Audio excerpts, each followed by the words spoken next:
Hey y'all, welcome back or welcome to my channel. My name is Sierra and I post videos on this channel every single Friday. I post lifestyle content. I'm starting to do more bookish content because that's what the people are asking for. So drop any book related content suggestions in the comments and I will do my best to make it a video. But today's video is some of my favorite biblical fiction books. I read mostly Christian fiction. I've read quite a bit of biblical fiction, definitely not everything out there, but enough to know what constitutes a really good biblical fiction book, in my opinion, and ones that I kind of like to avoid, the aspects of them that I like to avoid. So I am going to be sharing with you today 4 of my favorite biblical fiction books and why I like them so much and why I would recommend them.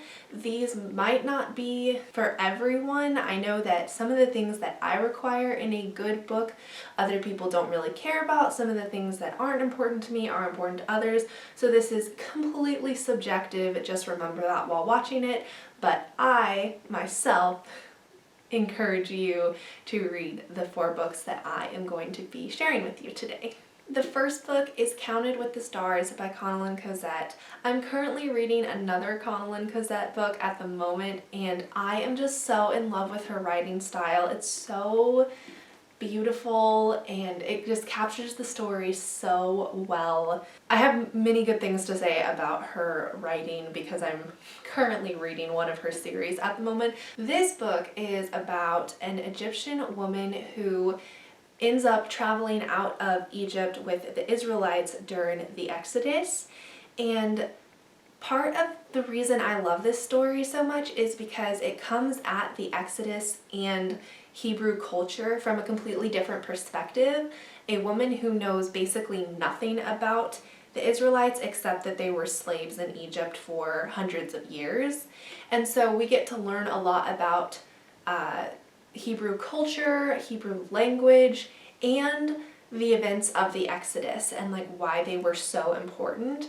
And it really just captures the essence of the story, and it made me feel like I was reading that part of the Bible like with a whole new set of eyes, which is definitely one of the things I'm looking for in a good biblical fiction, historical fiction book, is approaching a well-known story, at least for me and other Christians, in a whole new way that just captures my attention and I'm like, I've never read this story, but I have. So that is the first book I would recommend if you want to learn more about the Exodus and the flight from Egypt. Such a good book for education and for entertainment, really, it is. And the character development is just spot on.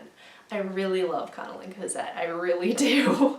The next book is Isaiah's Daughter by Mesu Andrews. This is actually not the only book in this series. I also have the second one, which is Isaiah's Legacy. It came out last year and I've read both of them. I've also read another book by Mesu Andrews.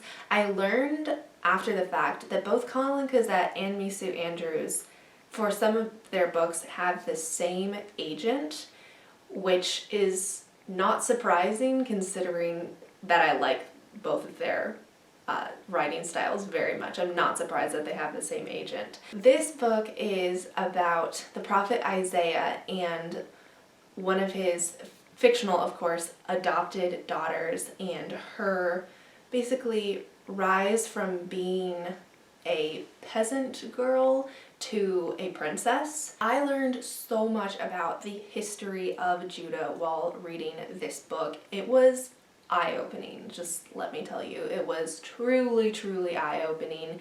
And the storyline, like the biblical events that this book covers, I didn't know too much about. I know a lot about Hebrew history, Israelite history, up until around like King David. That's it. After that, I don't know much about like the times with the prophets. So this book was very eye-opening in that way of like, I get to learn about real biblical characters and the events surrounding them. It was very, very interesting, and I quite loved both books in the series. The second one, Isaiah's Legacy, it does it does have some of the same characters from this book in it, just older versions, if that makes sense. So it's like a continuation. I guess I would call it a duology, maybe, although this could 100% be a standalone novel. So, more Old Testament biblical fiction. I really am a sucker for Old Testament biblical fiction because I like approaching the Old Testament from a fictional mindset, if that makes sense. I like reading the Bible and the history books in the Bible, but like if there's a fictional version, you know what I'm saying? The third book is A Lineage of Grace by Francine Rivers. This book is actually a collection of 5 novellas. My sister and I own the collector's edition, and I praise this book to like everyone I know. The stories inside are so rich and full of God's grace and mercy and His never-ending perfect plan for all of creation. So a little backstory or summary of this book is the 5 novellas are about the 5 different women mentioned in the genealogy of Christ in Matthew chapter 1. So that is Tamar, Rahab, Ruth, Bathsheba, and Mary.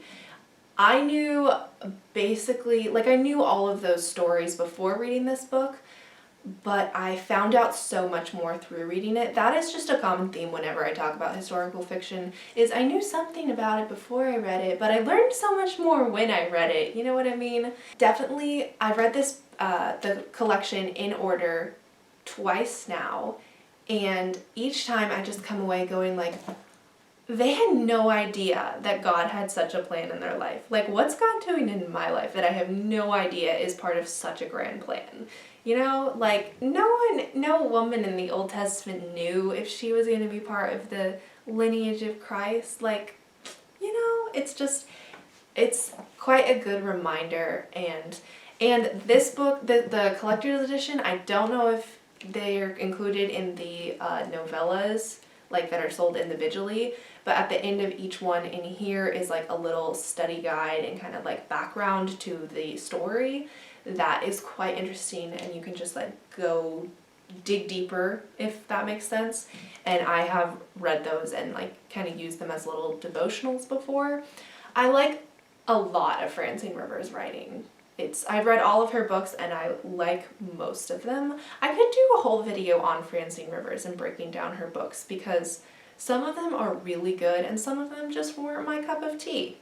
Let me know if you'd like that. The final book I have for you today is 80/30 by Ted Dekker. I literally do not shut up about this book. My family is sick of hearing me rave about it.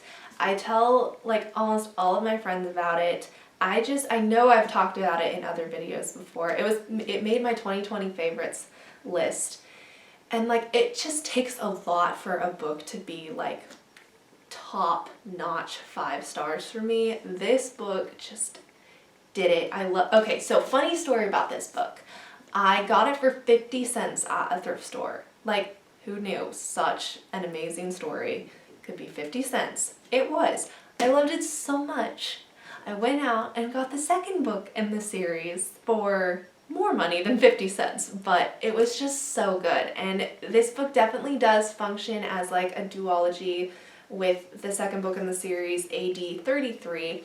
But what is so special about this book to me is that it comes from the eyes of a Bedouin woman who, kind of like the first book we talked about, knows nothing, well, not nothing, but has not lived in Jewish culture at all, if that makes sense. She knows about like the whole shame and honor and all of their purity laws, everything like that, but she has not lived in it, and she has to travel into it and have interaction with Herod, the big guy himself, and then along that journey, she meets Jesus and is just impacted by his teaching.